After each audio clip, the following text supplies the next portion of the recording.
Hi guys, welcome to my channel. So, ngayon guys, mag-test po ako ng aking ERT test. Kasi meron akong sore throat. At meron din akong runny nose. At meron din kasing dalawang COVID positive dito sa bahay namin. So, possible na magkakaroon din ako ng COVID. Hindi ako masyadong makapagsalita kasi masakit yung aking lalamunan. So, tara!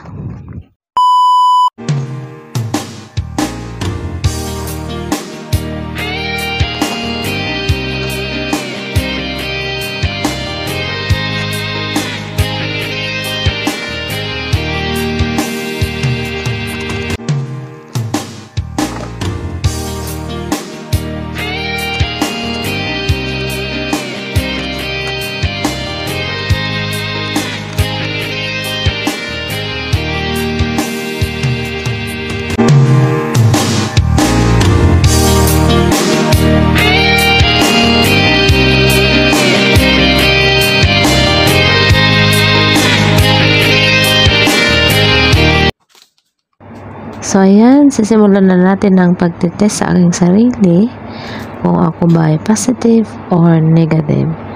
So, una, tatanggalin natin ng swab sticks.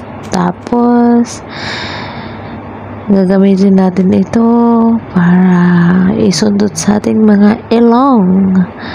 And then, ito-twirl natin to ng 10 times. Like 5 times both side of our nostril.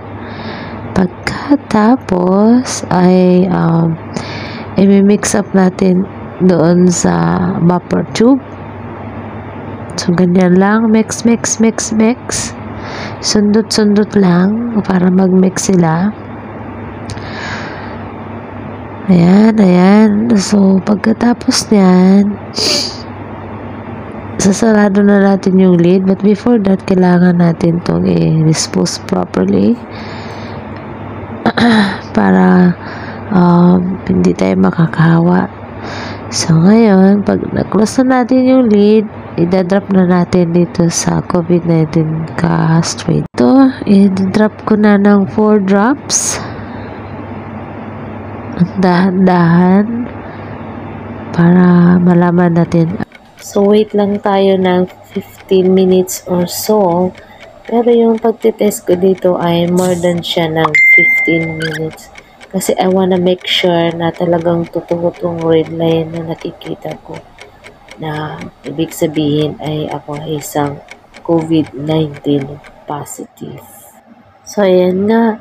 Confirm nga na nahawa din ako sa COVID-19. Ayan o, gumuhit siya o. Kita nyo ba? Positive COVID-19 ko. Ganito ang positive, dalawang guhit. Tapos, ito yung kahapon. Tinis ko. Negative ako kahapon. Ito, ngayon. Ayan.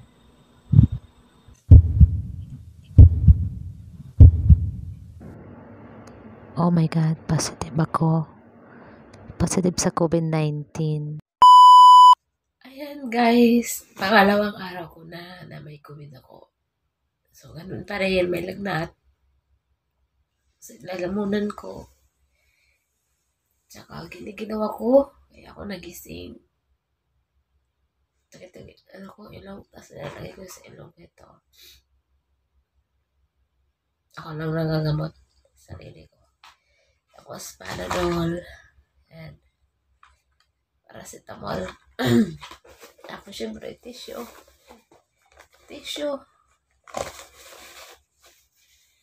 Para, una sa ilong. Tumutuloy yung ilong ko eh.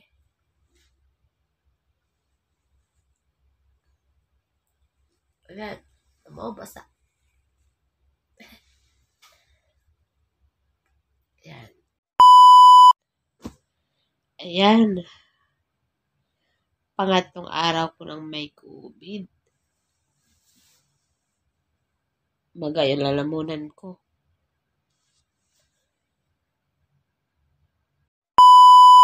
Ayan, pang-apat na araw ko nang may COVID.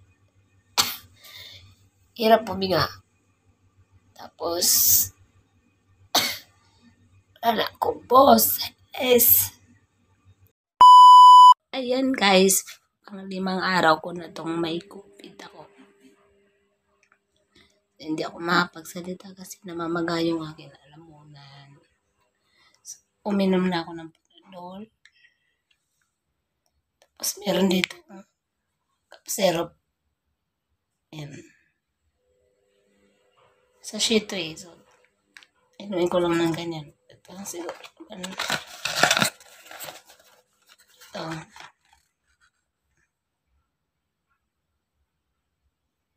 Hinalago naman ko sa akin.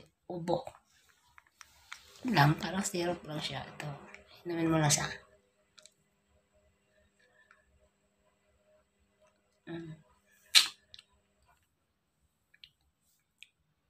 Kasi lalamunan ko at saka may lagnat. Pang-6 ko na araw na may COVID ako. Wala akong lagnat. Pero mahirap ako magsalita kasi mamamaga pa rin ang aking lalamunan. So, ayan guys, magsusuob na ako. Kasi marami pong nag-advise sa akin na dapat magsuob ako para ganun daw, gagaling yung COVID, aalis yung COVID sa katawan ko. So, ito, nagsusuob ako. Ito yung suob ko ngayon. Ngayon ko lang ito binidyo kasi medyo nakakapagsalita na ako, nakakapag-voice out na ako. Hindi katulad ng mga nakaraang araw na hirap talagang magsalita at talagang magang-maga yung lalamunan ko. So, ito, wala na akong lagnat. Ang natira na lang sa akin ay yung lalamunan ko na medyo masakit pa rin yung ubo. Konting may panglasa na ako tulad nung nakaraan na completely wala akong panglasa. Tapos barado ilong ko.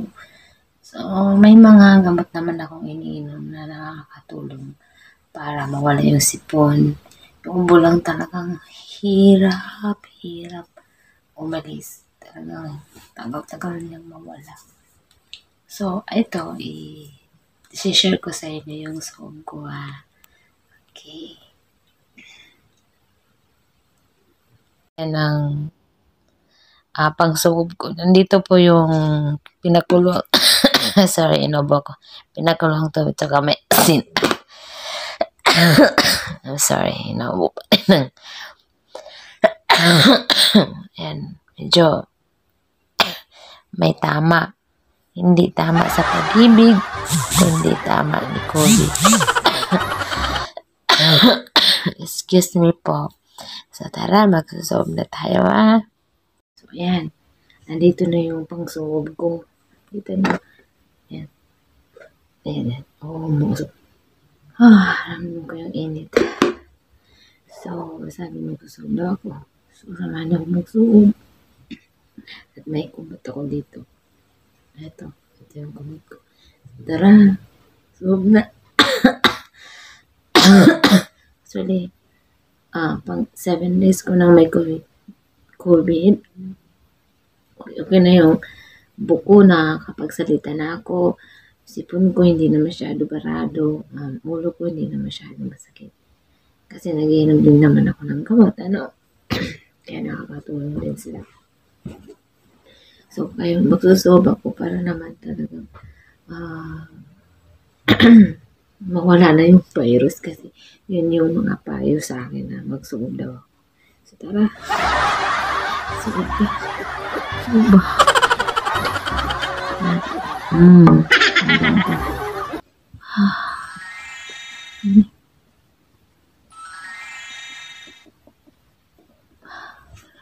Oops. Ayan. Ayan.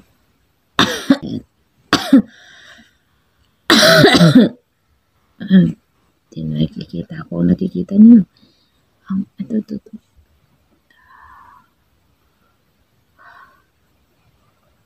Sarap. Dapat daw nakahubo daw lahat para lahat ng katawan mainitan nitong tubig na may asin. Pero hindi ako pwede maghubo sa harap ng kamera. Siguro mamaya, to be continue na lang yung off-cam. Maghubo ako para lahat ng aking katawan ay mainitan. Alam mo kapag nilalakad ko, tumatagos sa lungs. Ayan. Update sa suog ko. Bawis na bawis ako. Ayan, nandun dito sa ilalim ng kumot. Ay, isa po yan. Ayan. Grabe. Todo na to. Ayan ang pawis ko. Grabe yung suog ko. Ito yung sinog ko na tinapat ko sa mukha ko. Yan. Yung virus. Natunaw na. Umalis ka na. Parang awa mo na. Lumayas ka na ba? Ganun. Yan. Pawis. Hirap magsuog. Makahinga. Magkadapa ako dito sa kama ko. Dito ako nagsuog. Malupit. Init. Sobrang init. Pawis ko lahat. Hindi lang lahat ng mukha ko. Ang open pores na. So, balik tayo.